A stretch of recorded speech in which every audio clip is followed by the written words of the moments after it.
Je vais dans un premier temps vous retracer la vie de notre commune durant l'année 2023. Hervé Guillaume-Verne, adjoint aux travaux, prendra la parole pour faire le bilan des réalisations. Et je reviendrai vers vous pour vous présenter nos projets pour cette année 2024. L'année dernière, une vingtaine de familles s'est installée sur l'Arrêt, sur notre commune. Je rappelle que depuis plusieurs années, les nouveaux arrivants reçoivent un passe bienvenue qui leur permet de bénéficier d'avantages offerts par certaines associations laréennes et par la médiathèque. Charge à eux, bien sûr, de les contacter. L'Arrêt compte aujourd'hui, selon les derniers chiffres transmis par l'INSEE, 1092 habitants.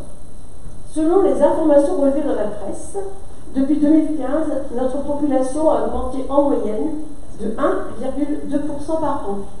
Nous sommes encore loin du leader sur le secteur, mais ça va venir, Michel. En 2023, nous déplorons malheureusement 9 décès. Et seules 7 naissances ont été enregistrées. Comme vous pouvez le voir sur ce graphique, c'est la première fois depuis 2017 que le nombre de décès est supérieur au nombre de naissances. Nous espérons que la courbe va s'inverser rapidement. cela fait plusieurs années maintenant que nous remettons aux heureux parents un livre d'or de naissance. Et il y en a dans la commune qui en ont bénéficié parce que j'entends des voix. Les effectifs de l'école restent stables. À la rentrée scolaire de septembre, on comptait 123 élèves sur 5 classes et 125 élèves à la rentrée de janvier. En ce qui concerne l'urbanisme, en 2023, 21 déclarations préalables de travaux ont été accordées sur notre commune et 18 permis de construire, dont 5 pour des maisons individuelles et 1 pour un collectif de 6 maisons dans le lotissement le domaine des Landes. Le domaine des Landes. Et c'est un collectif qui a été. Ce terrain a été acheté par la société Guillaume. La vie associative. Alors, je souhaite maintenant remercier tous les bénévoles impliqués dans le tissu associatif. Ce sont des partenaires précieux et indispensables sur notre commune. L'Arré compte à ce jour une vingtaine d'associations, et que ce soit des associations généralistes, culturelles ou sportives, et grâce aux animations proposées, les associations participent activement à la vie de notre commune. Et je les en remercie infiniment. Alors, petite nouveauté cette année. Nous avons souhaité mettre en lumière une association. Tout d'abord, elle est pas là, parce que moi je pense que si elle avait su qu'on l'aurait mis à l'honneur à sa venue, mais bon, ouais. D'abord parce qu'elle c'est comme ça. D'abord parce qu'elle a proposé une manifestation innovante, ou pas proposée depuis très longtemps, que cette animation a réuni environ 200 personnes de tout âge, enfants, parents, grands-parents, et nous c'est ce qu'on recherche, hein, c'est vraiment des manifestations où on réunit tout le monde, quel que soit l'âge. Alors, je veux bien sûr parler, pour ceux qui l'ont compris, de l'école, pas l'école, le carnaval des petits apprentis qui a été mis en place par l'amicale de l'école. Donc, moi, je dis que c'est grâce à ce genre d'initiative que se renforce le lien social et intergénérationnel tout au long de l'année. En 2024, l'amicale n'a pas souhaité renouveler cette expérience, mais une autre association va prendre le relais. On s'est déjà positionné, donc je dis que c'est pas dommage de laisser quand même le perdre. Surtout que c'est. Enfin, franchement, on s'est amusé ce jour-là. J'étais là aussi. J'étais pas la seule. Alors, en ce qui concerne l'activité économique, notre commune, à elle seule, est une zone d'activité. C'est un clin d'œil. Elle fourmille de petites entreprises, dont plus d'une quarantaine, des commerçants, des artisans, des indépendants qui créent de l'activité et pour certains des emplois sur notre territoire. En 2023, alors là on va les voir, là je les ai repérés, j'en ai vu. En 2023, 4 nouveaux professionnels ont créé leur entreprise ou se sont installés sur l'Arré. Donc vous les découvrez sur cette diapo. Je vais leur faire un peu de pub du coup. Donc, en haut à gauche, il y a DLM Peinture qui propose de la décoration intérieure, du revêtement sol et mur, ainsi que du ravalement et traitement de façade. JPM Édition, donc parce qu'elle est là, je l'ai vu, qui propose entre autres, mais là il est très bavard, donc je vais vous faire court, création de logos, cartes de visite, flyers, catalogue, bulletins, enfin tout ce qui s'imprime sur tout type de support. Voilà. Gouverneur TP, qui sont là aussi, je les ai vus. Service de travaux et voirie. Alors, en bas à gauche, location de pelles et camions avec chauffeur, travaux de terrassement et d'assainissement, et ce qui n'est pas négligeable, poste de récupérateur d'eau enterrée. Ça peut servir. Et en bas à droite, Jannick Hervé, qui propose différentes méthodes de thérapie, sophrologie, shiatsu, bye-bye énergie et intolérance. Alors, nous avons beaucoup parlé des associations et des professionnels qui donnent vie à notre commune. Mais ils ne sont pas les seuls. Nous avons une équipe municipale très dynamique. Et vous avez déjà dû en entendre parler parce que j'en ai souvent des échos. Lors de notre prise de fonction en 2020, nous souhaitions faire de l'Arré une commune pour tous les âges. Réapprendre à se rencontrer et partager des moments ensemble. Développer les actions en faveur de nos aînés pour rompre l'isolement. Pour ce faire, Les membres de l'équipe d'animation qui sont ici présents, et je remercie pour ça, l'équipe d'animation municipale sont sur la brèche tout au long de l'année, c'est peu dire. Ils créent leurs propres activités, en complément de celles proposées par les associations, et ils n'ont pour but que de tisser et de renforcer les liens avec et entre tous nos concitoyens. Donc, ça commence avec l'école. Avec l'école, nous proposons nous aussi des activités à l'école pour compléter les apprentissages.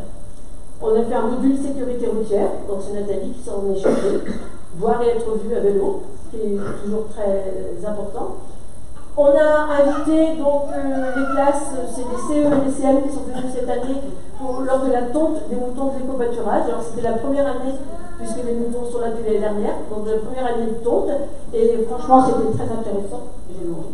Franchement c'était très intéressant, et ils ont beaucoup apprécié. En fait c'est vraiment, voilà, on est sur le terrain et on voit ce qui se passe réellement. L'école peut aussi nous solliciter, là pour nous demander d'intervenir, comme là au Noël pour les lutins lecteurs. D'autre part, avec Léa, notre service civique, nous avons mis en place en septembre un atelier création d'un kamishibai. Alors pour ceux qui ne savent pas, un kamishibai, c'est du théâtre de papier, donc ça vient du Japon. Et ça se lit en fait, hein, avec Abutai, c'est le petit castelet en bois qui est là en haut à gauche. Et les feuilles, on les déroule les unes derrière les autres. Alors, en fait, c'était l'histoire des cousins curieux. Et vous voyez sur la page de droite, la photo de droite, c'est Léa qui a mis les petites animations. On a fait ça donc avec des élèves de CM et ils débordent d'imagination. Donc en fait, ils ont fait rajouter plein de choses sur les images. Mais c'est très bien parce qu'en même temps, ça leur a fait découvrir le départ de la Noé des Dames, qui se situe là juste derrière dans notre petit bois.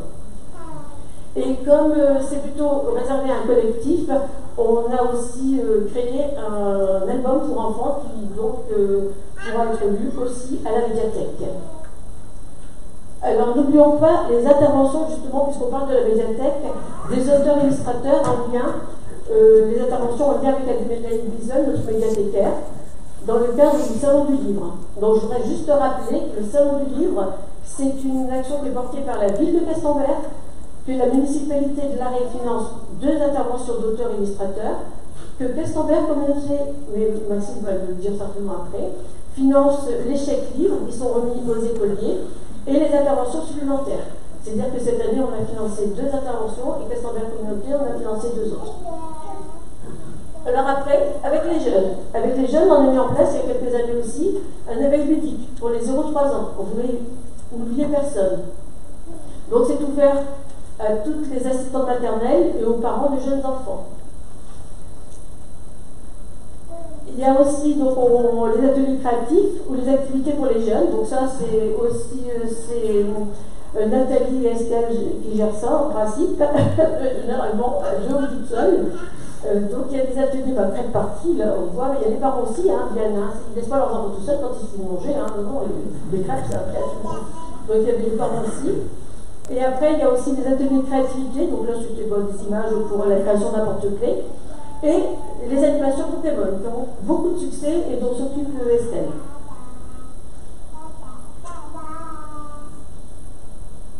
Alors avec les familles, il y a beaucoup aussi d'activités, et tout ça c'est l'équipe municipale qui le fait, donc je le précise quand même, on a beaucoup de boulot.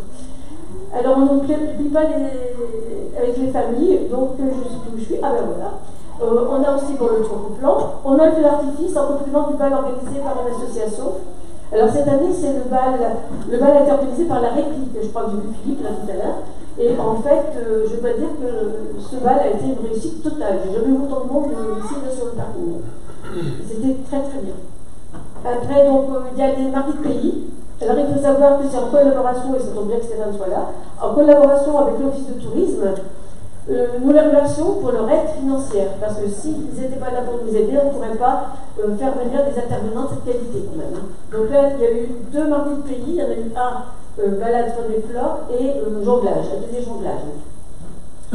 Les journées du patrimoine, où cette année c'était la découverte de la danse et de la musique bretonne. Et ça s'est terminé par la fessose. Alors là, je vais rejoindre Boris, parce qu'hier, ça m'a fait plaisir, tu as dit que les fêtes de Noël, de fin d'année, c'était vraiment quelque chose d'important, parce que ça nous permettait de nous rassembler. Et depuis plusieurs années, à l'arrêt, on essaye de proposer des manifestations diverses, pour dire de faire plaisir à tout le monde quand même.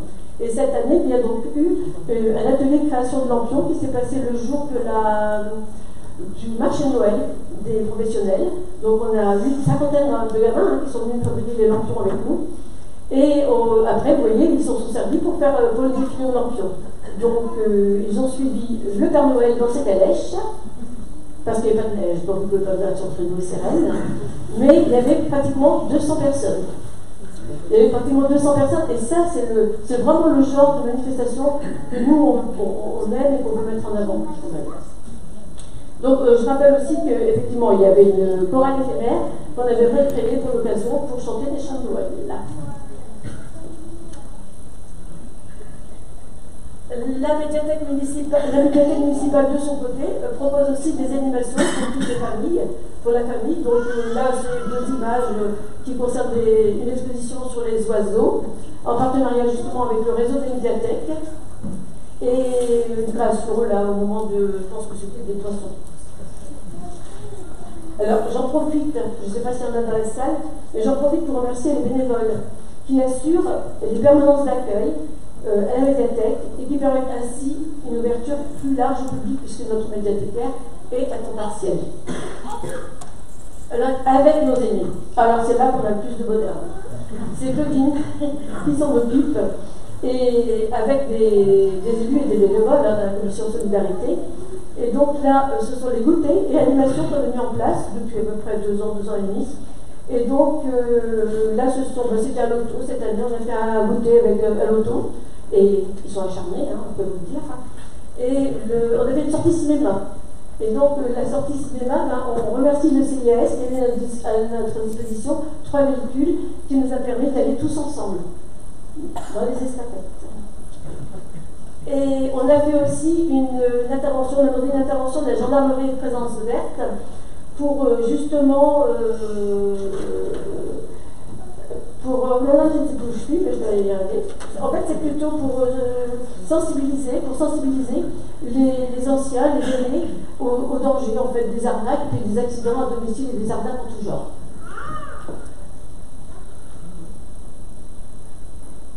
Alors, le jour de leur anniversaire, pour les 80 ans et plus, ils reçoivent la visite de la commission de solidarité, donc ça peut être ou Claudine ou avec quelqu'un d'autre, qui leur rend visite et qui leur remet quelques petites douceurs.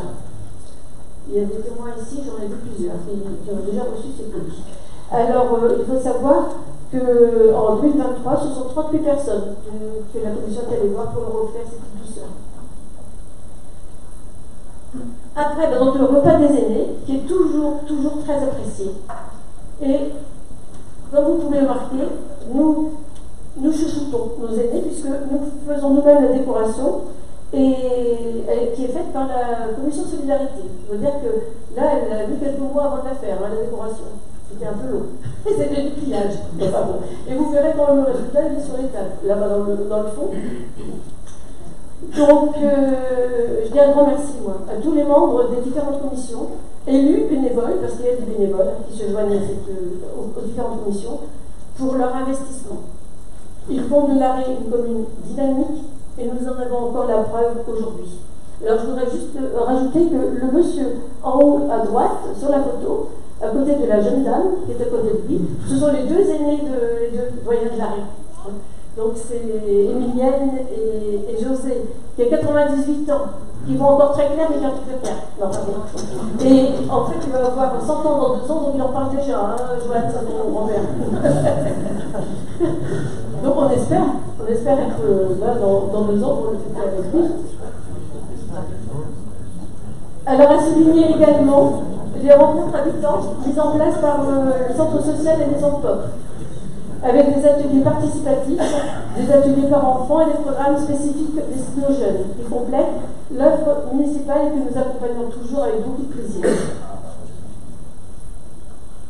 Alors ça, c'est ce qui est récurrent, c'est ce qu'on fait tous les ans, enfin plus c'est pas tout à fait la même chose, tous les ans, voilà, l'équipe municipale s'attelle à faire des animations pour justement créer une dynamique dans la commune et surtout que les personnes se rencontrent.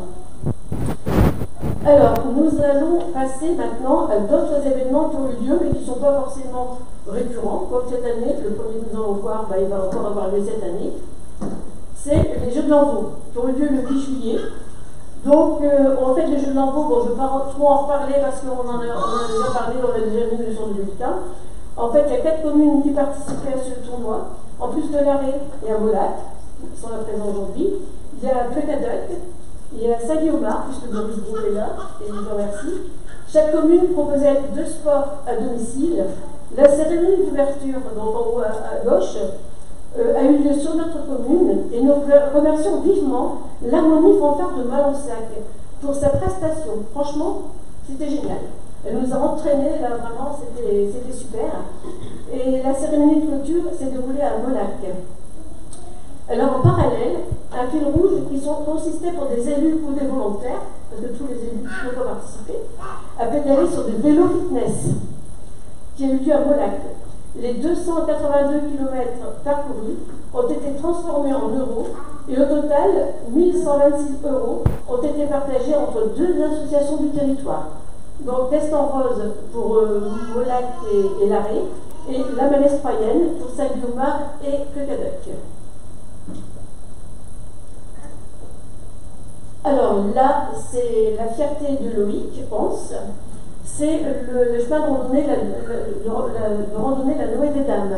En fait, il a mis avec les bénévoles, élus ou bénévoles, il a mis un certain temps, plusieurs mois même, à rénover ce chemin. Je rappelle qu'on a dû faire des chemins, d'autres chemins, puisqu'il y avait trop de bitume en fait, on n'avait plus de label, donc de toute façon, il a fallu s'y atteler. Et il a réussi, on était à plus de 30% de bitume. Et à la fin de la réinnovation, on va dire, de ce circuit, je crois qu'on est plus qu'à 16%. Donc là, quand même, il y a eu un sacré effort de fait. Et donc, il y avait une cinquantaine de personnes présentes lors de cette journée. Et on avait eu la chance, il faisait beau. Alors malheureusement, les tempêtes successives de l'automne ont malmené quelque peu la végétation et l'équipe s'attelle actuellement à remettre en état le parcours. Donc l'inscription au plan départemental, c'est rien, ça glisse.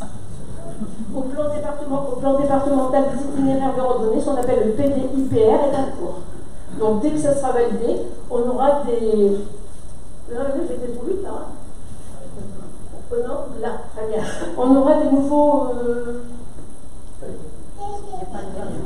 non, c'est ça. Je regarde Stéphane parce que c'est normalement le... Ah, c'est ça. On attend près. Bon. Voilà. Mais franchement, ce circuit, il est très emprunté. Très emprunté, parce que c'est beaucoup plus agréable d'avant, en fait. Voilà, donc maintenant, Festimum, Bernard qui est là, connaît, mieux que moi. Festimum, qui est en fait, peut-être que ça va te dire après, qui est en fait une manifestation qui a lieu tous les 2 ans sur les territoires de Castelbert Communauté, et donc il y a un spectacle dans chaque commune. Alors à l'Arrée, ça avait lieu le dimanche 29 octobre, il y a eu 2 représentations le même après-midi, et à chaque fois, donc c'était une centaine de personnes. Donc au total, il y a eu 200 personnes qui sont venues assister au spectacle. C'était très bien, parce que je crois que c'est le maximum, mais c'était la jauge, 100 personnes, donc 2 fois c'était super. Alors je voudrais quand même préciser effectivement que c'est financé par Castelbert Communauté. La municipalité, parce que ça je tiens à dire, comme que nos citoyens sachent qu'on vaut leur argent, la municipalité finance et gère l'hébergement des artistes. Et puis aussi, il y a toute une partie du bénévolat qui est faite, parce qu'on a besoin de bénévoles pour monter, démonter les décors, les gradins. Et quand ça a lieu un dimanche, je peux vous dire que c'est pas facile. Mais ça se fait, ça se fait. Alors après, là, je suis contente, Guénaël, que tu sois là, parce que franchement, ça fait 3 ans qu'on attendait la cérémonie de cette dame à l'Arrée. Et c'est arrivé. Ça sera le seul fois de mon mandat, mais c'est pas grave, au moins c'est fait. Et en fait, on a été très heureux, en fait, de vous avoir reçu ce jour-là. Ça s'est déroulé dans une salle des sports, parce que il fallait quand même de la place pour tout ça. sous le commandement de, je pense qu'il est le lieutenant, Pascal Lucas. Capitaine. Ah, mais hier j'ai entendu capitaine, et moi, quand je regarde sur internet, c'est toujours marqué le lieutenant. Vous mettez à jour, hein. J'ai raison. Je note le capitaine. C'est le grade au-dessus, je suppose. Mais hier j'ai entendu le capitaine, je me suis dit, non, c'était moi. Alors, après la cérémonie, on a eu les discours et le vin officiel qui s'est passé juste là, à l'entrée dans notre salle. Alors là, pareil. Je n'ai pas copié sur toi, Boris, mais je l'avais déjà préparé. Effectivement, nous avons eu la surprise quand nous sommes allés, Loïc et moi, à l'hôtel du département, de voir que nous étions passés, parce que là, contrairement peut-être à Gascombert, nous n'étions qu'à un pétale. Et d'un seul coup, nous sommes passés à 2 pétales. Alors la surprise, parce qu'on s'y attendait pas, on s'est dit, ils nous ont, à 3 pétales, pardon, à 3 pétales, on s'était surpris, ils nous ont oublié, quand on est passé à 2, mais je dis, on se regarde, on dit, oui, ils nous ont oublié ou quoi? Mais non. En fait, on était passé à 3 pétales. Donc, ceci est dû bien sûr au travail de fleurissement et d'entretien des espaces verts par les services techniques, hein, mais aussi à notre engagement pour l'amélioration du cadre de vie, avec la création d'espaces tels que le verger, l'éco-pâturage ou l'espace boisé que là j'étais derrière. Alors il ne nous reste plus, mais là je suis toujours très optimiste, il ne nous reste plus qu'à viser la première fleur dans 2 ans, parce qu'on peut sauter les 4 pétales également, rien ne nous effraie, mais pour cela nous avons besoin de la mobilisation de tous les lauréats. Alors je vais passer, comme j'avais prévu, la parole à Hervé Guillaume, qui va vous parler des travaux qui ont cette année. Je te laisse Stéphanie. On va changer juste de voix. Et on va peut-être remonter le micro. Je ne sais pas plus. Voilà, donc le bâtiment de la locomotive a été terminé. À l'étage, il y a donc 2 appartements qui avaient été livrés en 2022. Et là, vous m'entendez? Une petite porte. Et au rez-de-chaussée, il y a maintenant 3 locaux commerciaux avec devant un thé pour soi, une thérapeute et derrière une infirmière. Un pôle infirmier d'ailleurs, je ne rappelle pas tout ça. Le lotissement des Landes, et non pas. J'ai pas eu. Donc tous les lots, 21 lots ont été attribués, dont un lot collectif avec 6 appartements. L'école, il y avait une classe qui servait autrefois de classe de motricité, et donc ça avait une très grande hauteur sous le plafond, et donc on a réduit ça de manière à chauffer plus facilement, et on en a profité, on a mis des LED partout, on a enlevé tous les néons. La garderie, qui sert aussi de salle de motricité, donnait autrefois directement sur le parking, donc les agents de la commune ont installé ces barrières que vous voyez là. Et il y a un téléphone qui sonne. Et les services techniques étaient régulièrement visités par des gens pas forcément bienveillants. Ils ont été sécurisés avec un grillage de 2 mètres rigide tout autour et 2 portails. Concernant les voiries, l'impasse Kériel a été enfin goudronnée avec un enrobé qui devrait tenir, j'espère, longtemps. Plus une petite emplacement poubelle. Et puis, c'est un peu une nouveauté, on a fait un peu moins de rustine, j'allais dire, ce qu'on appelle les patas, les pointants. On a fait moins de rustine et on a fait des enrobés importants sur l'Annie et sur le Garnier. On espère que ça devrait tenir là aussi une bonne vingtaine d'années. Puis ont été installés un columbarium dans le cimetière. L'église, on a mis un système d'allumage automatique quand vous entrez directement. Et puis les fenêtres de la sacristie ont été modifiées. Et les prochains 2024, eh ben c'est Simone qui va nous en parler.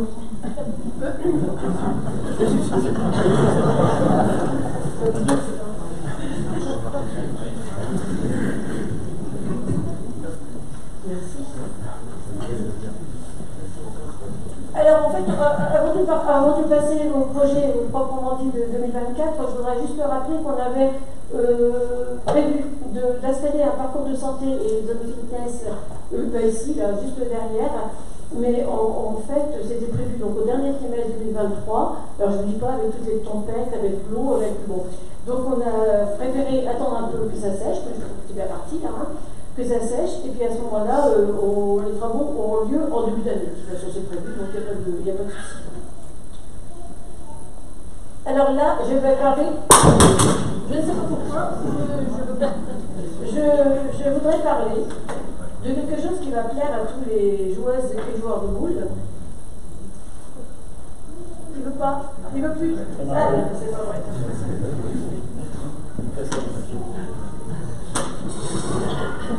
Excusez-moi, je casse le matériel en plus. Ah, ça y est, c'est passé. Bon, d'accord, on va écouter, ça sera mieux. Hein. Donc en fait, ça fait très longtemps qu'on nous demandait de couvrir les jeux de boules pour pouvoir profiter plus longtemps justement de ces jeux, parce qu'on sait qu'il ne pleut pas beaucoup en Bretagne, mais malgré tout, ça peut arriver. Donc on a préféré répondre à leur demande et couvrir ces jeux de boules. Alors en fait, on trouvait une solution qui pour nous serait pas trop onéreuse. Donc on en a trouvé une. On a demandé donc à PC Énergie, qui est en fait une association entre Castemberg Communauté et SEM56 Énergie, de porter le projet. Donc le sol, bien sûr, le terrain est toujours à nous, mais le dessus sera équipé de panneaux photovoltaïques. Et la surface, donc ce sera environ de 950 mètres carrés. Donc c'est déjà pas mal. De toute façon, c'était le minimum. Après, il y a des choses, donc en dessous, c'était pas la peine. C'était pas rentable, on va dire. Hein. Donc ça va être fait. Et les travaux sont prévus en automne 2024. Donc ça permettra donc toujours aux joueuses et joueurs de boules de profiter de l'été pleinement et de pouvoir faire tout leur tournoi, leur concours sans problème. Alors, le Clos du Roëlé. Alors, le Clos du Roëlé, c'est un projet qui avait vu le jour lors du précédent mandat. Et sa réalisation avait été confiée à un bailleur social qui, malheureusement, n'avait pu obtenir toutes ses subventions et nous a informé cette année, enfin en 2023, en fait, qu'il arrêtait le projet. Donc, franchement, nous, ça nous a un peu titillé, on va dire ça. Et on s'est dit, non, parce que ce projet de 4 petits logements pour des personnes vieillissantes ou à mobilité réduite, dans le bourg de la commune, ça avait du sens quand même. Hein. Donc, ça avait du sens. Pourquoi? Parce qu'en fait, il y a quand même encore énormément de personnes âgées qui habitent seules dans des villages ici sur l'Arré, qui auraient pu se rapprocher du bourg, parce qu'il y en a qui de la commune, hein, quand même, qui ont pu y rester. Donc, on s'est dit, ça peut être ça, mais ça peut être aussi, parce que j'avais déjà eu la demande, de personnes qui veulent se rapprocher de leurs enfants, qui habitent sur l'Arré, de personnes âgées qui veulent se rapprocher de là. Donc, on a décidé de recontacter la société Aiguillon, puisqu'on avait déjà travaillé avec eux pour le lotissement, et apparemment ça les intéressait, puisqu'ils nous ont fait une proposition. Donc en fait, vous voyez sur le plan, peut-être plus ou moins bien, mais vous voyez sur le plan, c'est 4 logements, c'est des T3, donc pour aller recevoir la famille, c'est bien, parce que c'est vrai que ça, des fois c'est bloquant quand il y a qu'une chambre. C'est des T3 en plein pied. Et ça se situe juste derrière la locomotive dont on vient de parler. En fait, ils ont juste, il y a un petit passage qui leur permet d'accéder directement au bourg. Donc ils sont vraiment sur place. Hein, donc c'est très très bien pour nous. Allez, en bas à droite, vous avez le terrain nu, mais qui est déjà viabilisé en fait. Hein. Donc la société Aiguillon nous a fait une proposition financière qu'on a acceptée. Et nous devons connaître rapidement leur décision, puisqu'ils ont un comité, je ne sais plus comment ils appellent ça, un comité décisionnaire, le 15 janvier. Donc on va être vite fixé sur le devenir de ce petit lot. Alors maintenant, on va passer au gros morceau. Alors là, tu attends un peu. Trop bien. Non, c'est bien, tu restes là. On reste là parce qu'on va faire durer le suspense quand même, parce qu'on en tout de suite. Alors, pour rappel, le point de départ de ce projet, c'est la demande récurrente du conseil départemental pour refaire la couche de roulement de la route départementale qui traverse notre route de Parentard. Vous savez, vous avez l'habitude de traverser l'Arré, on la voit tout le long. Après réflexion, nous avons opté pour une réhabilitation des voiries sur un périmètre plus large qui s'étend jusqu'aux entrées d'agglomération. Comme vous le voyez sur cette diapo, le bourg de l'Arré s'est considérablement étendu en quelques décennies. Et les travaux de voirie et d'aménagement urbain se sont succédés sans toutefois une vision globale d'aménagement du bois. Le bureau d'études retenu, donc Géo-Bretagne Sud associé à Arborea, a établi un premier constat. Et ça ne vous surprendra pas, le cœur de l'arrêt présente un caractère très routier, où la présence des véhicules dans l'espace public est très dominante, et en particulier aux abords de la mairie et de l'église, qui sont quand même des bâtiments de toute beauté. Le centre-bourg est quasi intégralement occupé par les voiries et le stationnement, ne laissant pas d'espace pour la déambulation ou pour la convivialité. Donc nous, c'est vraiment ça qu'on voulait remédier. Donc plusieurs actions ont été menées par le bureau d'études, rencontres avec les commerçants, d'ailleurs il y en a ici qui nous ont rencontrés, ateliers d'ambulation avec les habitants, avec les élus également, et de nombreuses réunions de travail, puisqu'on avait créé une commission dédiée à ce projet. Alors, fort de ces retours, le projet de réaménagement du bourg proposé par le cabinet d'études vise à répondre aux enjeux et objectifs suivants. Marquer les entrées d'agglomération situées dans le périmètre d'études avec un aménagement identique pour chacune d'entre elles, composé d'un dispositif de réduction de la vitesse et offrant ainsi à la commune une vitrine valorisante. Parce qu'ici, quand on arrive, on voit juste le panneau l'arrêt. Donc, c'est un peu juste. Réduire la vitesse des véhicules sur l'ensemble du périmètre en créant des zones différenciées, zone 30, zone 20. Conforter l'identité de notre petite commune rurale de Charmes en mettant en valeur le patrimoine bâti et le petit patrimoine. Revégétaliser le bourg en mettant l'accent sur les bienfaits offerts par la nature, lutte contre les îlots de chaleur, et on a eu le cas l'année dernière, il y a 2 ans maintenant, où on ne pouvait pas mettre un pied dehors tellement c'était intenable. On avait ouvert l'église, on pouvait s'y mettre au frais quand même. La favorisation donc, de l'infiltration de l'eau en désimperméabilisant les sols, amélioration de la qualité de vie. Requalifier le paysage urbain en utilisant des matériaux simples mais qualitatifs. Le végétal a également vocation à jouer un rôle important pour adoucir les surfaces aujourd'hui très minérales, ainsi que renforcer l'identité rurale de la commune. Offrir des fonctions de convivialité dans l'espace public devant la mairie et l'église surtout, et créer un aménagement spécifique, fonctionnel et sécurisé pour le stationnement et le manœuvre des cars scolaires aux abords de l'école. Là, pour l'instant, le car scolaire s'arrête en plein milieu de la rue de la Forge, qui est déjà comme ça. Donc, forcément, parce que pas tout le monde peut prendre les écoles. Bon, enfin, puis c'est pas très, très prudent. Donc, maintenant, tu peux passer à la diapo suivante. Voilà.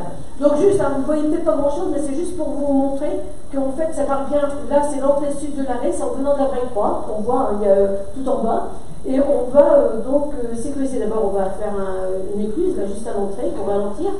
Et on va éviter, parce que les gens qui venaient de la Vraie Croix, comme il y avait 2 autres dames en suivant, là, pour éviter le deuxième, ils passaient par la rue qui fait ça. Là. Alors, ça roulait vite, là, alors que c'est pas prévu pour ça. C'est la rue qui est, bon, là, je ne peux pas vous la montrer, mais voilà, en bas. Et après, donc, il y aura aussi, donc la rue du 19 mars, c'est la rue qui vient de la place, c'est la rue qu'on voit en haut, là, et qui est en sens unique pour l'instant. Elle va rester en sens unique, mais il y aura juste le début de la rue, là, en venant du cimetière, en venant de la Vraie Croix, qui sera à double sens pour aller jusqu'au petit lotissement du verger, donc pour aller jusque-là. Et après, la boucle là, du bas, c'est la rue de la Fontaine Saint-Élian qui a été refaite il n'y a pas longtemps. Donc c'est surtout des aménagements. C'est transférer l'arrêt de bus qui est au cimetière là, puisqu'il y a de la place. Et puis après, c'est aussi embellir notre fontaine qui pour l'instant a un entourage en béton. Voilà. Et c'est bon, c'est du béton. Voilà, donc, alors là, tu peux aller à la page suivante, et là, voilà, c'est un aperçu de ce que sera la rue du 19 mars après travaux. Donc, vous voyez, on ne voit pas trop, mais en bas, en haut à droite, c'est la rue actuellement, et en bas, c'est la rue telle qu'elle devrait être d'ici quelques années. Il y a une différence quand même. Hein. Comment ça va pas? Alors, après, on va passer donc à la diapo suivante, voilà. Donc, le centre-bourg de l'arrêt. Ah, bah tiens, c'est bon. Le centre-bourg de l'arrêt, donc ce qu'on va faire, c'est éviter qu'il y ait des stationnements là, devant l'église et devant la mairie pour mettre en valeur ces 2 bâtiments qui sont très beaux, et ainsi que le presbytère, enfin le presbytère qui est là et la salle paroissiale qui est ici. Donc on va éviter qu'il y ait du stationnement, il y aura juste le stationnement ici pour à Conflans malheureusement, ou pour les personnes en situation de handicap, mais autrement, tous les stationnements qui étaient de ce côté-ci vont être transférés de l'autre côté de la rue. Alors, ce qui fait que la route ici va être légèrement déviée, hein, pour pouvoir justement prévoir les emplacements en bas de la rue. Donc vous voyez, il y aura autant en fait, de stationnements qu'avant, mais ils seront classés différemment. Et ça mettra en valeur notre nouveau bâtiment de la commune. Alors on montre un peu, alors là l'image elle est super, regardez. C'est un rêve, n'est-ce pas? Mais avec eux, ça va devenir réalité normalement. Donc ça sera le centre-bourg. Après, vous voyez ben justement les petits, là, ça va être des places de stationnement, mais vous savez, avec des joints où l'eau pourra s'infiltrer. En fait, on a vraiment pensé à ça. Enfin, pas nous, hein, cabinet d'études. Et donc, vous voyez. Donc la route va être un peu déviée. Alors là, ici, pour l'instant, là, à cet endroit-là, sur la route, vous avez un IF qui en fait est en fin de vie. Donc c'était pas la peine de prolonger ses souffrances. Et il va être abattu. Bon. Oui. Il n'est pas très en forme.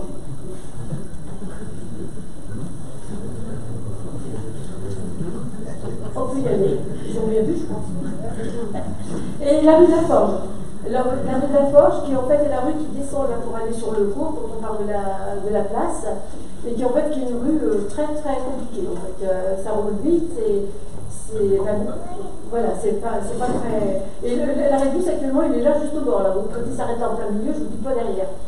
Et donc là, il va changer de place. En fait, là, on va faire une petite placette qui va permettre de créer un giratoire, en fait, un sens de circulation pour les cars. Comme ça, les cars pourront se déplacer là sans danger pour descendre les enfants et repartir comme ça. Donc il n'y aura plus de petits ronds-points, là, mais on va regretter son sol pleureur qui est en plein milieu. Et donc, voilà, un petit peu, ça va aller jusqu'au stade, en fait. Hein, voilà. Alors, tu peux passer la suivante parce qu'elle est très belle, et puis on voit bien le bar. Lulu, c'est marché Lulu, mais c'est Benoît qui le gère, et il a été le premier à répondre aux questions de GBS quand ils ont fait ils se sont posé les questions pour savoir ce que vous vouliez. Et voilà, donc avec un petit peu de là pour mettre sur les tentes. Vraiment, c'est chouette, là, pour avouer qu'il y a eu une réunion publique le 24 septembre, et franchement, les gens ont été surpris par voilà, parce que ça allait donner après. Alors, c'est un projet, certes ambitieux, mais cette réhabilitation se fera bien sûr par tranche, évidemment, hein, sur plusieurs années. La commission travaille actuellement sur la programmation des différentes phases. Une réunion avec le cabinet GBS est d'ailleurs programmée mi-janvier, et le démarrage des travaux est prévu juste après les vacances d'été. Donc ça va aller très vite maintenant. Hein. C'est quelque chose qui va commencer sur 2024. Le plus dur sera peut-être de trouver les finances. Alors, tu peux revenir sur la dernière diapo. Voilà. Alors tout d'abord, je voudrais faire un grand merci. Un grand merci à tous les agents communaux qui sont sans cesse sollicités et qui doivent faire face, en fonction des périodes, à des surcroîts de travail, que ce soit au niveau administratif, technique, périscolaire ou culturel, mais aussi à tous les bénévoles qui sont intervenus spontanément lors des différentes tempêtes pour tronçonner les arbres tombés sur les routes. Et merci donc aux agriculteurs. Il y en a deux, pas Joanne est là, mais il y a aussi Christian qui est intervenu, sur qui on peut compter, parce que là, franchement, tout ça, on n'aurait pas pu y arriver. Et je voudrais dire merci. Je voudrais que Raymond dise merci aux Coursiens. C'est ça, on dit Coursiens. Aux Coursiens qui habitent juste à la frontière entre l'Arrêt et le Cours, parce que quand ils ont vu qu'on était ils habitent juste au pont, en fait, au pont de lac, et quand ils ont vu que les arbres tombaient, ils sont venus nous donner un coup de main. Donc je trouve ça génial. Donc il y a encore beaucoup de solidarité, même entre les petites communes. Et ben, merci Raymond, et tu leur diras merci de ta part. Alors surtout, un grand merci aux conseillers municipaux. Je le dis souvent, parce que je le dis sans arrêt, je le redis, parce qu'un maire n'est rien sans une équipe fiable, des personnes engagées et qui ne ménagent pas leurs efforts pour faire leur travail. Merci encore à eux. Alors avant de passer la parole à Maxime, vice-président de défense de la communauté, je vous adresse En mon nom, au nom du conseil municipal et de tous les agents communaux, nos meilleurs vœux. Que cette année nouvelle qui commence soit porteuse d'espoir pour vous et votre famille. Très bonne année à vous.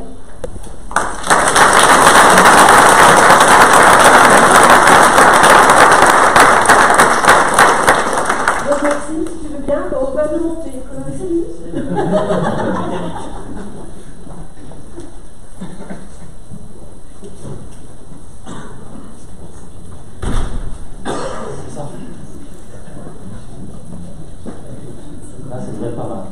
Merci. C'est le membre de la commission éco qui dépanne son président de commission. Merci. Bonjour à toutes et à tous. Je suis vraiment très heureux d'être parmi vous ce matin, d'autant que c'est ma seule intervention dans cette séquence de vœux, puisque nous travaillons collectivement avec les chambres de communauté qui nous sommes répartis les interventions. Alors je vais totalement désespérer les collaborateurs de la communauté de communes parce que je ne vais absolument pas suivre l'intervention écrite par leurs soins, et je vais un peu errer un peu librement, parce qu'en plus Simone a déjà planté beaucoup d'éléments de la politique communautaire, parce qu'en réalité c'était flagrant dans sa présentation, il y a une articulation très forte entre les politiques communales et la politique communautaire, et on retrouve ça et là des petits bouts de questions de communauté en complément des actions de la commune, et c'est tant mieux, ça veut dire que ça fonctionne. Quand on présente des vœux, on essaye de passer des messages simples, et donc il y en a trois qui me paraissent évidents. C'est ce que j'ai appelé la fraternité, la prospérité, et évidemment on finira avec la santé. Sur la fraternité, pour commencer, un petit coup de gueule, parce que j'ai ouvert mon courrier hier matin, et je recevais mon numéro du Peuple Breton, parce que je suis abonné à cette revue, et il se trouve que ce numéro, cette une, elle a fait scandale en Bretagne. Alors je la montre, peut-être que vous la voyez mal.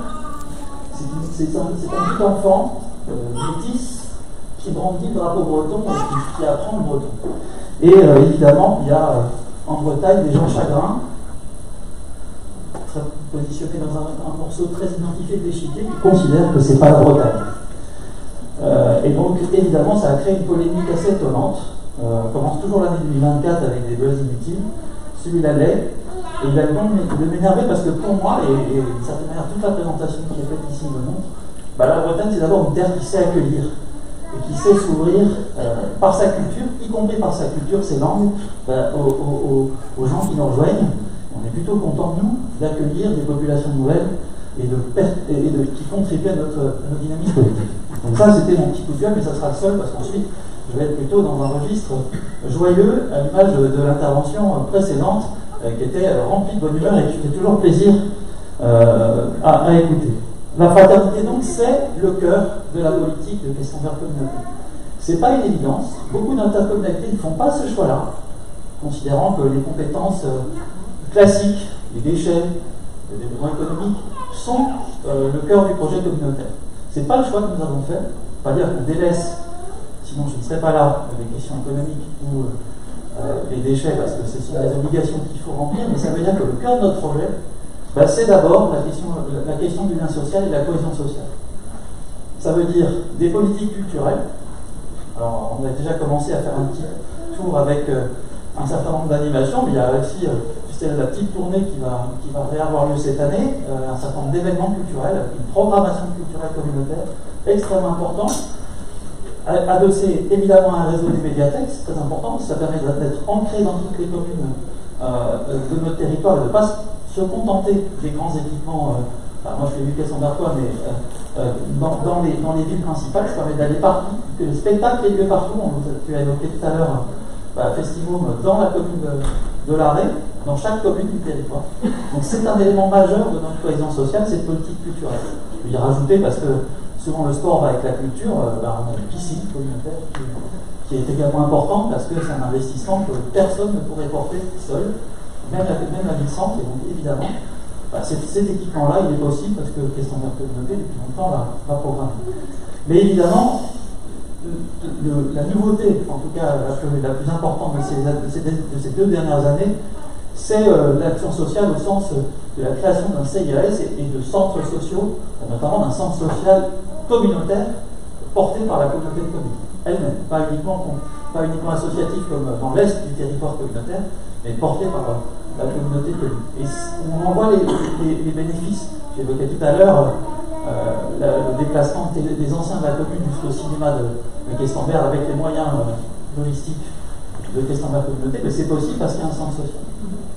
Ce sont ces actions-là qui sont très concrètes. C'est-à-dire qu'on n'est pas dans un discours théorique sur l'aménagement et les grandes stratégies, on est sur de la proximité avec nos habitants sur ce territoire. Donc c'est très important. Ce choix-là, il est très fort. C'est un parti pris de la communauté de communes qui est assumé, mais qui est aussi qui pèse dans les finances communautaires, parce qu'il faut recruter des agents, il faut évidemment installer des agents dans des bâtiments nouveaux, et un bâtiment nouveau viendra le jour à Questembert pour que tous ces agents-là puissent travailler dans de bonnes conditions.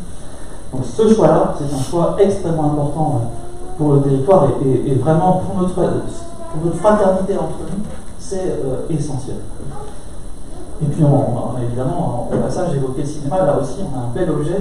Alors, je suis content de voir l'idée cinéma dans un visuel d'autres communes que la mienne, parce que ce n'est pas un équipement questembertois de cinéma. C'est un équipement communautaire. Et c'est très important que vous y ayez accès, et s'il faut venir vous chercher pour que vous ayez accès, ben on vient vous chercher pour que vous ayez accès.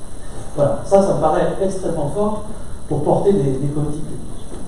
Puis évidemment, comme je suis vice-président de l'économie, je tiens à la notion de prospérité. Évidemment. La prospérité, il y a un indicateur bien connu qui est le taux de chômage. Sur notre territoire, il est bas, qui est à 5,9%. Historiquement bas, on a rarement vu des taux de chômage aussi faibles dans nos territoires. 6,5 sur la commune de l'Arrêt. Je regarde taux par commune. On a un très bon diagnostic territorial qui affine les choses ainsi. Loin encore des 3 et quelques de l'Auvergne, mais on y vient. Évidemment, c'est un indicateur fragile. Moi, je suis très prudent quand on regarde les taux de chômage parce que suffit, on a des grosses entreprises agroalimentaires sur le territoire, il suffit que l'une d'elles connaisse une difficulté et tout de suite on repart dans des dynamiques moins favorables. Mais là où tu as raison, encore une fois, Simone, c'est qu'effectivement, je suis le vice-président peut-être des zones d'activité, mais l'économie d'un territoire, ce ne sont pas que des zones d'activité, c'est aussi des zones d'activité. Un des gros projets qui avance bien et qui sort de terre cette année, ce sera ce que Patrice appelle la ZAC de l'Aille à Lauzac. ZAC à Lauzac, c'est bien pratique pour la com, mais c'est une zone industrielle. Ce qu'il faut dire, c'est que c'est une zone industrielle. L'objectif, c'est d'accueillir de la moyenne industrie, et notamment les entreprises du territoire qui se développent et qui ont besoin d'aller chercher ces déchets-là. Et comme on vient de rentrer collectivement, là, cette fois-ci, avec nos voisins Vintet et de Artuis-Bretagne, donc Usillac, La Roche-Bernard, dans le territoire d'industrie, c'est un dispositif national, alors on peut avoir les outils, les leviers pour essayer, en tout cas, de capter une partie des acteurs économiques, en réalité, essentiellement nantais. Je tiens à ce que vous compreniez bien ici que la dynamique économique de notre territoire elle est évidemment portée par l'agro-Valtaise et les entreprises agroalimentaires, là pour le coup de notre territoire. Mais ce qui fait que nous sommes très attractifs sur le plan économique, c'est l'extension vers le nord de la dynamique nantaise. Et donc les entreprises que nous capterons demain, ce sont essentiellement des entreprises qui ont besoin d'être pas trop loin de Nantes, mais qui ne peuvent pas s'approcher trop près non plus.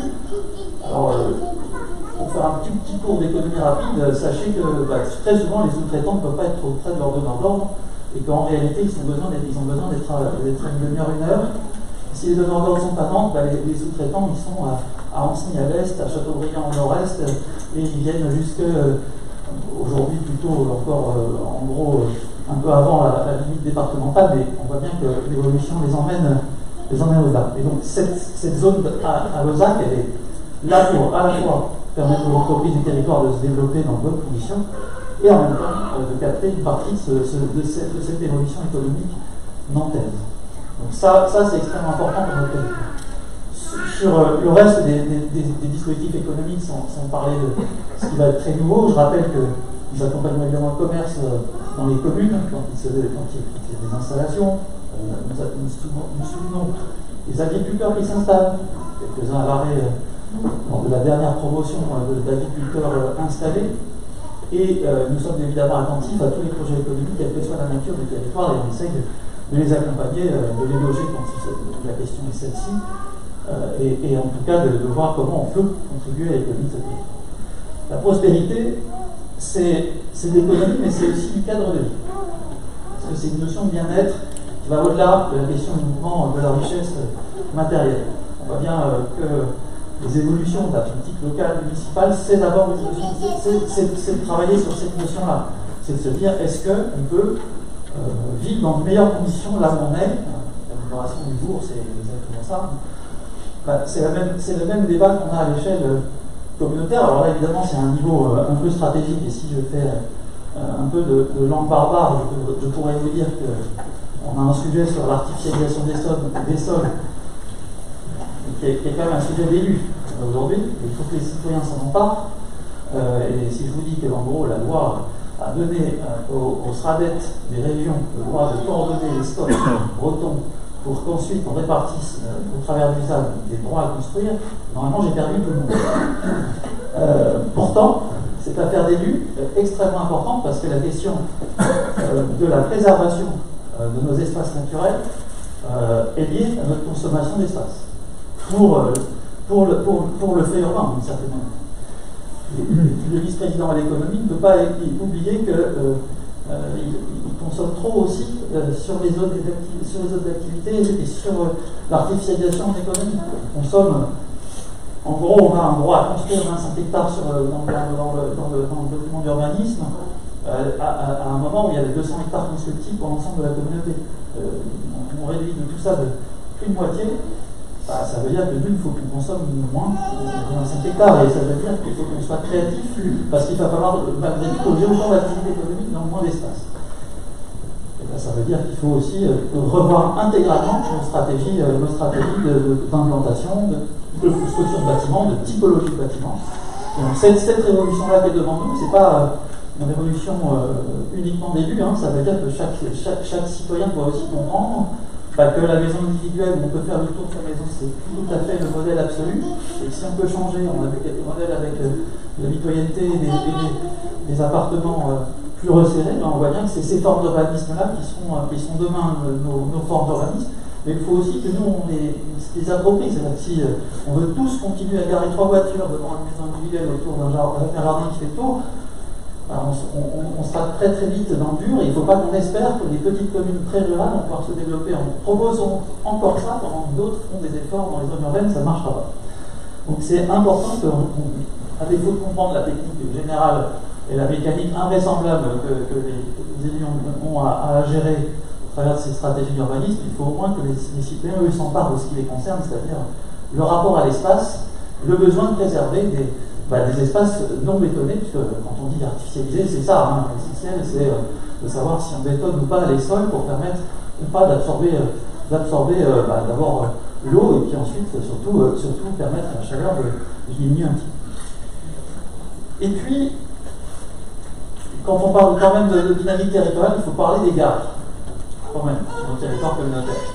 On a 3 gares, je le redis très simplement. Si vous en voyez 2, il y en a 3. Il y en a 3. Il ne faut pas oublier, parce que moi j'ai envie que les trains s'arrêtent à la fin demain. Le nombre de voyageurs en gare de Questormer et en gare de Marensac a explosé depuis 2 ans. On est très heureux d'avoir réussi, temporairement sans doute, à desserrer les taux en agrandissant les parkings. Et pour le coup, Cyril a été précieux, parce qu'il connaît bien le propriétaire de l'entreprise qui a fini par céder le terrain. C'était utile d'avoir ça dans son regard dans notre commission éco, quand on essayait d'imaginer à un moment où ça allait se passer. Bon, on a réussi à élargir un peu ce parking, mais au-delà des parkings, la question c'est l'intensification du trafic. Et là, il faut qu'on se rende compte qu'il y a un enjeu majeur pour notre territoire. Toutes les intercommunalités à l'ouest de la nôtre se sont organisées pour acheter des trains avec la région Bretagne pour augmenter et doubler le trafic aux heures de pointe. Donc ça va de Vannes à Quimper. Voilà. Et nous, la question, c'est est-ce qu'on est capable de suivre le même chemin, sachant qu'on a un autre sujet, c'est que d'abord, ça dépend beaucoup de Redon, et qu'ensuite, l'un des objectifs, c'est aussi de densifier Verdun, puisque il y a effectivement l'axe vers Rennes qui marche plutôt bien, mais il y a aussi un enjeu vers Rennes. Et en plus, vous voyez bien, les évolutions économiques nous ramènent vers Rennes. Donc la manière dont nous, on va prendre la suite de ce qui s'est passé à l'ouest, Et ce qui va se passer du coup en termes d'augmentation de l'offre, ça va déterminer d'abord si on est capable de faire aussi bien, et puis ensuite vous voyez bien que ça change tout. C'est-à-dire que le nombre d'usagers potentiels va encore se déployer et augmenter nettement. Donc la question de la troisième gare va vite se poser. C'est-à-dire qu'il y a un moment où si on ne répartit pas l'effort entre trois gares, ça va être difficile d'accueillir dans d'autres conditions tous les voyageurs qui sont intéressés. Et donc notre atout principal de ce territoire, il est quand même là. Il est aussi là sur le fret. Je le redis quand même, on peut faire du fret ferroviaire en Bretagne, on peut en faire à partir de notre gare à Questembert qui le permet. Donc là, on a des atouts d'avenir vraiment puissants. Et donc les territoires qui sont autour, il faut qu'on ait conscience que ça nous permettra d'abord probablement d'acquérir de nouvelles entreprises et de nouveaux services, mais aussi évidemment des populations nouvelles, parce que ça va devenir beaucoup plus facile d'aller, c'est déjà beaucoup plus facile d'aller à Vannes en train en partant de nos gares qu'en habitant dans le nord de la Glovataise, sur les secteurs au-dessus de Grandchamp, Colpo. Vous voyez bien la descente le matin pour arriver à Clestop aux embouteillages. Pour cela, c'est quand même pas tout à fait aussi simple que pour nous avec les trains. Donc c'est un atout majeur. Et donc pour la prospérité de ce territoire, c'est quand même une chance assez fondamentale. Mais évidemment, la prospérité c'est bien, mais malgré tout, il faut être en forme et avoir une bonne santé. Et donc évidemment, ce qu'il faut rappeler sur ces questions-là, la compétence santé, c'est une compétence complexe qui s'exerce à une grande échelle. On a un contrat local de santé que nous avons signé fin 2023. À l'échelle, c'est un immense territoire qui va jusqu'à Ploermel. Là, pour le coup, le contrat local de santé avec l'Agence régionale de santé et la région Bretagne, c'est un immense, c'est plus grand qu'un pays, puisque le pays de Ploermel, plus le pays de Vannes, ça fait, vous voyez ce que ça représente, pas tout à fait pays, l'Est. Et donc, on va signer ce contrat de santé avec un enjeu, pour moi qui est pour l'instant encore très sous-estimé, y compris dans ce document-là, c'est la question de la santé environnementale. Je pense que là, on a un très grand chantier à ouvrir, et on n'y est pas encore complètement, ça on ne mesure pas très bien, probablement, mais ça veut dire qu'il faut qu'on maîtrise parfaitement la qualité de notre eau sur notre territoire. Ça, pour l'instant, je vous le dis tout de suite, c'est pas très bon. On ne connaît pas la réalité en quantité, en tout cas, on est très mauvais sur la qualité. On est un peu meilleur, mais on contrôle que ce qu'on connaît, donc les molécules qu'on ne connaît pas, on a tendance à ne pas les voir. Et notamment quand les pesticides se décomposent, ils donnent des molécules nouvelles qu'on a du mal à retrouver dans l'eau. Donc là, on a un vrai sujet de politique publique à porter à l'échelle. Alors je ne sais même pas si ça sera que à l'échelle communautaire, mais en tout cas, il va falloir qu'on y travaille. Et puis, surtout, il faut qu'on comprenne que l'adaptation au changement climatique, je vois qu'il y a des mauvaises, je commence à annoncer des mauvaises nouvelles, donc ça génère des réactions. L'adaptation au changement climatique, ça va devenir notre préoccupation. C'est-à-dire qu'il n'y a pas uniquement la prise de conscience d'un changement climatique, mais il y a la manière dont on vit aujourd'hui avec cette forme climatique nouvelle. Il y a un chanteur qui il y a 6 ans, a chanté une chanson qui s'appelle L'année la plus chaude de tous les temps. Une très très bonne idée commerciale parce que depuis 5 ans, il a eu 4 fois raison. L'année 2023 était encore l'année la plus chaude de tous les temps. Donc ça veut quand même bien dire qu'on est sur une trajectoire sur laquelle il faut qu'on s'alerte d'abord et qu'ensuite on s'adapte. Et s'adapter au changement climatique, c'est la nature. Parce que ça c'est essentiel. C'est des stratégies effectivement d'accueil des jours où il fait très chaud, parce qu'il y a des jours qui vont devenir invivables sur le champ professionnel, c'est-à-dire qu'on ne pourra pas travailler dehors sur un certain nombre de journées. Et c'est aussi des éléments qui vont rendre notre territoire encore plus attractif et qui risquent effectivement de mettre encore plus de pression, y compris sur le logement, pour prendre un sujet sur lequel il y a une très forte tension. Très très peu de logements disponibles sur notre territoire. Et donc, oui, il faut qu'on soit très attentif à tous les aspects de notre santé. Ça veut dire, enfin et surtout, et je finis par là, une très forte attention aux autres et donc à nos proches. Et quand je dis à nos proches, c'est à nos proches à la fois en famille, mais c'est aussi à nos proches, c'est aussi nos voisins. C'est la question de comment on regarde celui qui vit à côté de nous. Et donc, moi, au moment où mon modèle politique est décédé en début d'année, je pense à Jacques Delors. Jacques Delors, sa pensée, c'est une pensée de la relation aux personnes. Le fondement de son engagement, c'est ça. Et je trouve qu'il y a là une belle leçon à tirer pour des vœux de début d'année, c'est de se dire que l'attention aux autres, la vigilance à la bonne santé de ses voisins, est-ce ont besoin de quelque chose. Je pense notamment quand on a des anciens. Moi, je viens dans un immeuble où il y a beaucoup d'anciens. Je trouve que c'est un élément majeur de notre cohésion sociale. On a commencé par la fraternité, mais on va finir encore sur la fraternité. Je vous souhaite donc à tous et à toutes une excellente année 2024 avec l'attention aux autres qui est nécessaire. Merci à vous.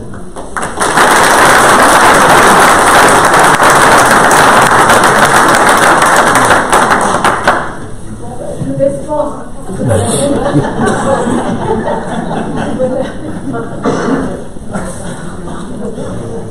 Je vais baisser quand même un tout petit peu parce que sinon je vais avoir dans le nez, ça va me gêner. Merci Simone pour cette invitation. Oui, ça va être bon là, tout le monde entend. Merci donc Madame la maire pour cette invitation.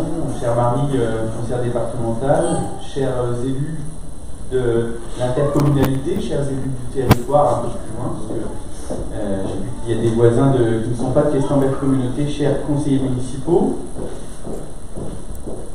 lieutenant là-bas, chef en second de la caserne de Questenberg, major prudent pour la gendarmerie, messieurs les... peut-être qu'ils sont arrivés, la messe étant peut-être finie, je ne sais pas.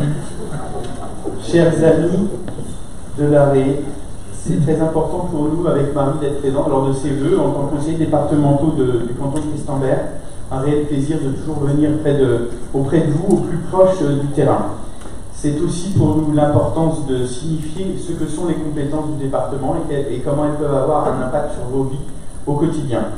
Un an est passé depuis la dernière venue, et c'est Marie qui parlait à ma place, et le travail à l'hôtel du département et dans le canton que nous faisons est un travail passionnant que nous essayons de faire avec le plus de responsabilité possible. Notre rôle à Marie et moi, c'est d'être présents auprès des élus quand ils ont des questions, auprès des associations et des usagers des services départementaux. Nous sommes également là pour informer et diffuser ce qui se passe au département, parce que même en tant qu'élu, on n'a pas toujours ces informations-là. Et donc nous le faisons avec 3 réunions annuelles. Nous avons séparé le canton en 3, histoire d'avoir des réunions qui restent à taille simple. Et donc, Simone, tu étais avec Cyril lors de la dernière réunion que nous avons fait à Sugnac pour l'ouest de ce canton. Nous faisons aussi des permanences, donc dans chacune de nos communes, les 16 communes du canton, nous faisons une permanence, Marie ou moi, Marie et moi, selon les communes, et vous êtes les bienvenus quand vous avez des questions qui concernent les compétences départementales. Nous accueillons aussi si les sujets sont plus larges, mais notre rôle sera bien plus efficace sur ces sujets-là. Les compétences du département sont celles prioritairement du social. En termes de finances, la situation immobilière dans le département, comme elle est un peu partout en France suite à ces crises successives, a commencé à tendre les finances du département. Le département est financé en grande partie sur les DMTO, les droits de mutation à titre onéreux, qui sont perçus à chaque transaction immobilière. Les transactions ont diminué en nombre, mais ont augmenté en valeur, ce qui fait que les DMTO sont stables, alors qu'elles étaient en croissance depuis 5 ou 6 ans. Une tension toujours importante, plus importante maintenant, et qui a vu l'arrêt de la subvention de 50 000 € que le département avait accordé à titre exceptionnel 2 années de suite, en fin d'année dernière et d'année précédente, pour les communes de moins de 10 000 habitants dans le cadre de l'investissement et de l'aide à l'investissement. Une tension, certes, mais le département garde des marges de manœuvre encore relativement importantes. Et le même du président, ce n'est pas la période de la panique, et la sérénité est encore là pour les finances morbihanaises. Le groupe d'opposition auquel nous appartenons a toujours une posture de construction, et de nombreuses propositions que nous faisons lors des commissions, lors de la commission permanente ou de la session départementale ont été reprises cette année, et c'est avec fierté qu'on a pu voir enfin la révision des critères du Fonds de solidarité logement, Fonds social logement, qui aide les plus fragiles d'entre nous pour payer les factures d'électricité, d'eau, de gaz.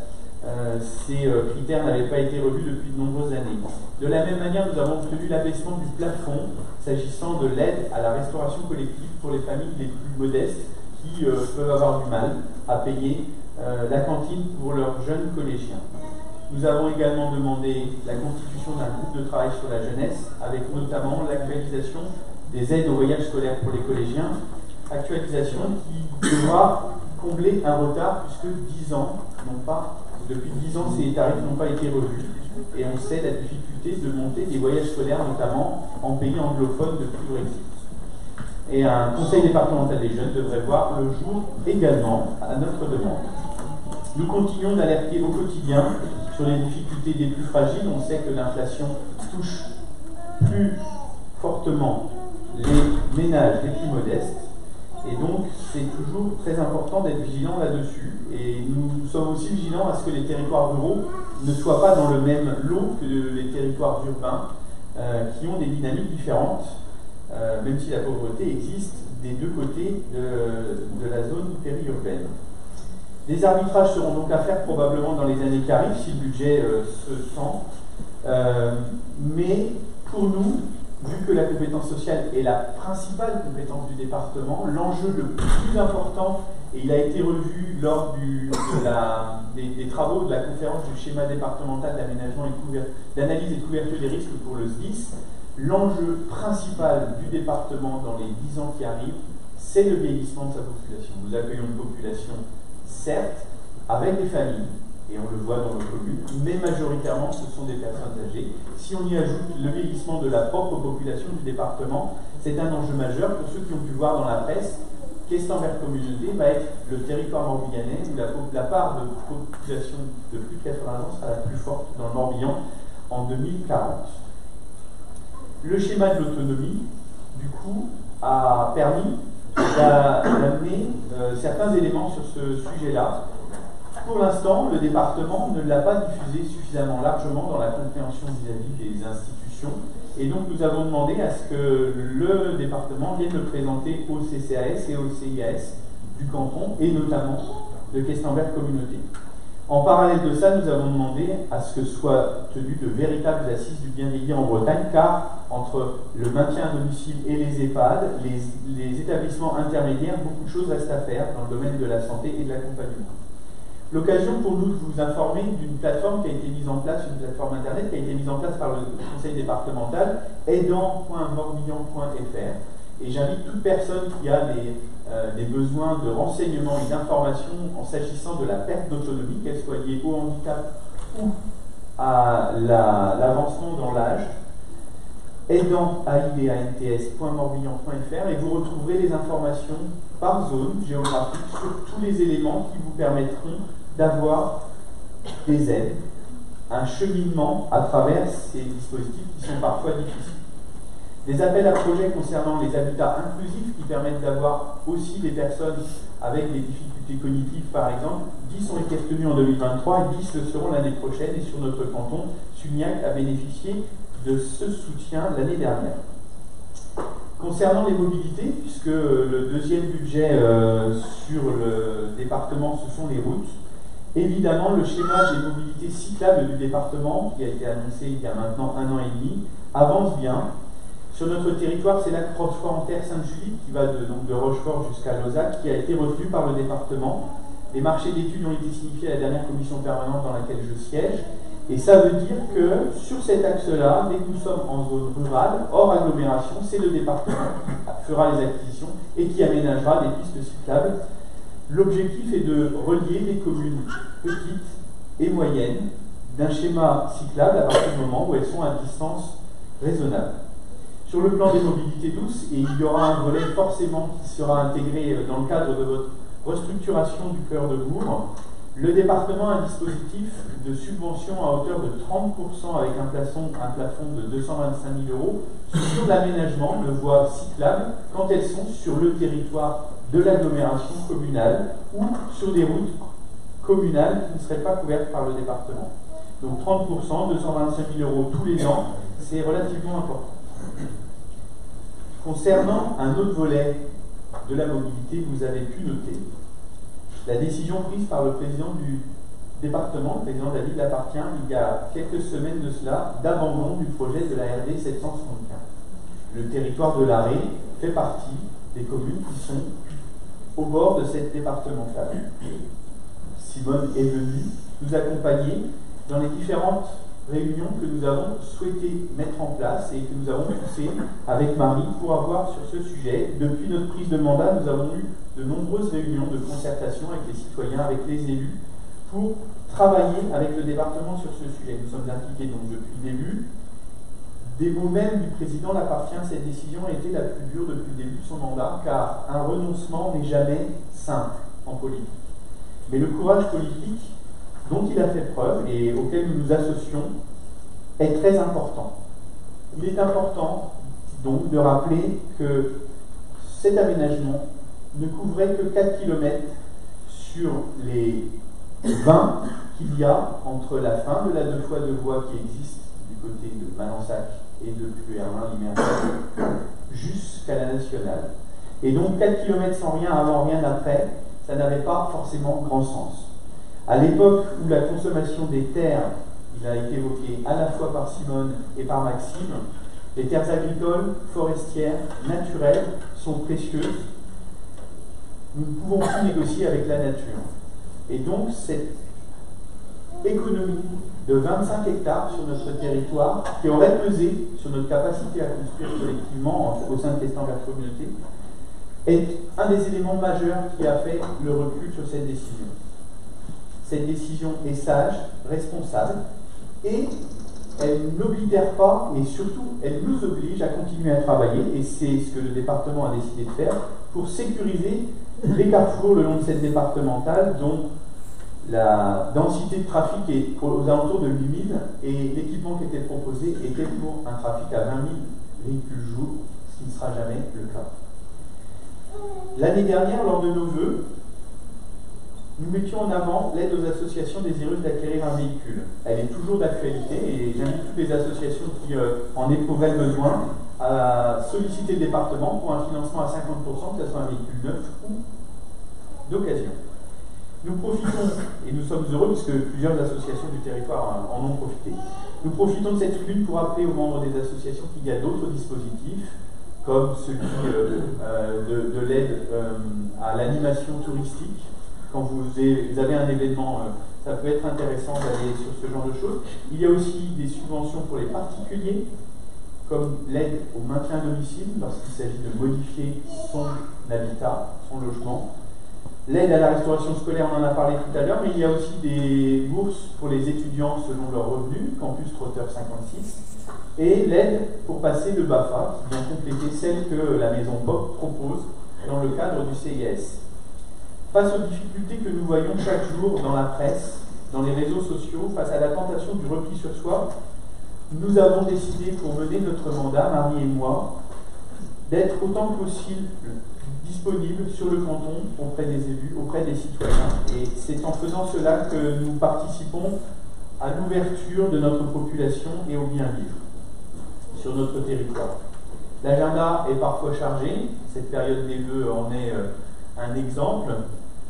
5 cérémonies en 3 jours.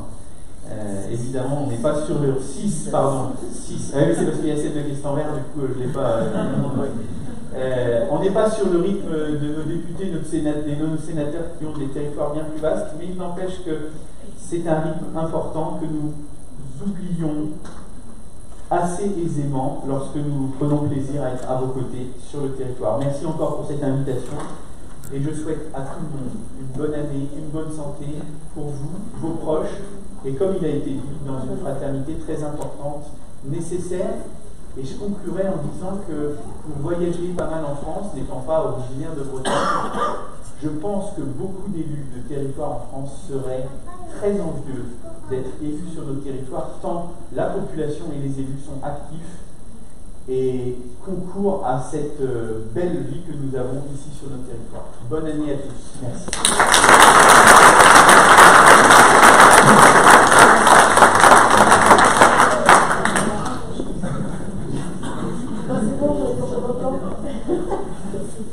Écoutez, puisque c'est terminé maintenant pour les discours, je vais vous inviter à avancer vers la table du 21h, on verra comme ça. Et prenez votre temps, parce qu'il faut savoir qu'on sort aussi. Ne vous inquiétez pas, ça va bien se passer. Il n'y a pas de raison.